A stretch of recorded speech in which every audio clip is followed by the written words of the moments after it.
కాకినాడలోని టెంకాసి జిల్లాలో ఘోర రోడ్డు ప్రమాదం జరిగింది. ఇదాయికల్ సమీపంలో 2 ప్రైవేటు బస్సులు ఢీకొన్నాయి. ఈ ప్రమాదంలో అక్కడికక్కడే 6 మృతి చెందగా 30 మందికి తీవ్ర గాయాలయ్యాయి. వారిని టెంకాసిలోని ప్రభుత్వ ఆసుపత్రికి తరలించారు.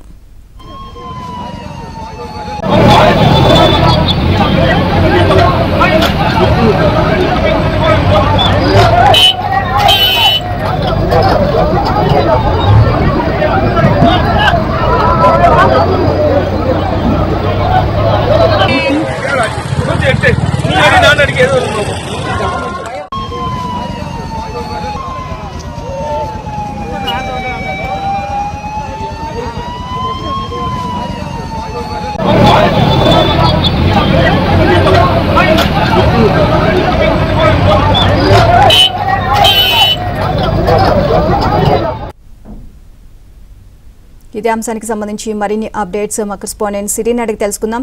సిరి, రోడ్డు ప్రమాదానికి సంబంధించి పూర్తి అప్డేట్స్ ఏంటి, ఎలా జరిగింది? టెంకాసి జిల్లా కదయానల్లూరు సమీపంలో ఇదైకల్ వద్ద ఈ రోజు భారీ రోడ్డు ప్రమాదం జరిగింది. 2 ప్రైవేట్ బస్సులు ఎదురెదురుగా రావడంతో ఒకదానికొకటి ఢీకొనడంతో ఈ ఘోర రోడ్డు ప్రమాదం చోటు చేసుకుంది. మహిళలతో సహా మొత్తం 8 మంది మృతి చెందారు అని మనకు తెలుస్తోంది. చిన్న పిల్లలతో సహా దాదాపు 40 మందికి పైగా గాయాలయ్యాయి అని తెలుస్తోంది. 40 మందికి పైగా గాయపడ్డారని తెలుస్తోంది. ప్రమాద స్థలం అయితే అంత భయంకరంగా ఉంది అని కూడా అక్కడ స్థానికులు చెప్తున్నారు.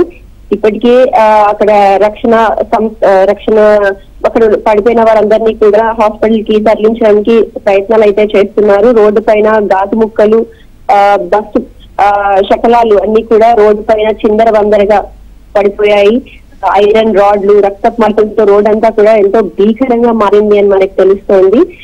ఉదయం సాధారణంగా ఈ రోడ్ అంతా కూడా రద్దీగా ఉంటుంది. ఎంఆర్ గోపాలన్ పేరుతో ఒక ప్రైవేట్ బస్సు ఎదురుగా అటువైపు ఎదురుగా వస్తున్నటువంటి కేఎస్ఆర్ ప్రైవేట్ బస్సును వేగంగా ఢీకొట్టడంతో బస్సు 2 బస్సుల ముందు భాగం అయితే పూర్తిగా ధ్వంసమయ్యి నిజ్జుగా అయిపోయింది. ప్రయాణికులందరూ కూడా లోపలే ఇరుక్కుపోయారు. అక్కడ స్థానికులు చెప్తున్నటువంటి ఇన్ఫర్మేషన్ ప్రకారం బస్సును ఒకదానికొకటి ఢీకొట్టడంతో భారీగా శబ్దం వినిపించింది అని ప్రత్యక్ష సాక్షులు చెప్తున్నారు. వెంటనే బస్సు లోపల ఉన్నటువంటి వారిని బయటికి తీసేందుకైతే ఎంతో ప్రయత్నం చేశారని కూడా తెలుస్తోంది. అక్కడికి 20కి పైగా అంబులెన్సులు ఘటనా స్థలానికి చేరుకొని వారందరినీ కూడా టెంకాసి ప్రభుత్వ ఆసుపత్రికి తరలించారు. అత్యవసర పరిస్థితిగా మారిపోయింది అక్కడ సిచ్యువేషన్ అంతా అని కూడా తెలుస్తోంది. ఘటనలో 5 మహిళలతో సహా 8 మంది మృతి చెందారు. వారందరికీ కూడా ఇప్పుడు ప్రస్తుతానికి చికిత్స అందిస్తున్నారు. బస్సు వేగంగా ఒకదానికొకటి ఎదురుగా రావడం వల్ల ఈ ప్రమాదం జరిగింది అని మనకి ఇన్ఫర్మేషన్ అయితే తెలుస్తోంది. ఇంకా ఏదైనా కారణం ఉందా, టెక్నికల్ గా బ్రేక్స్ విషయంలో ఏదైనా కారణం ఉందా అని ఇప్పటికే అన్ని కోణాల్లో దర్యాప్తు చేస్తున్నారు. Neelima. Right, thank you Siri.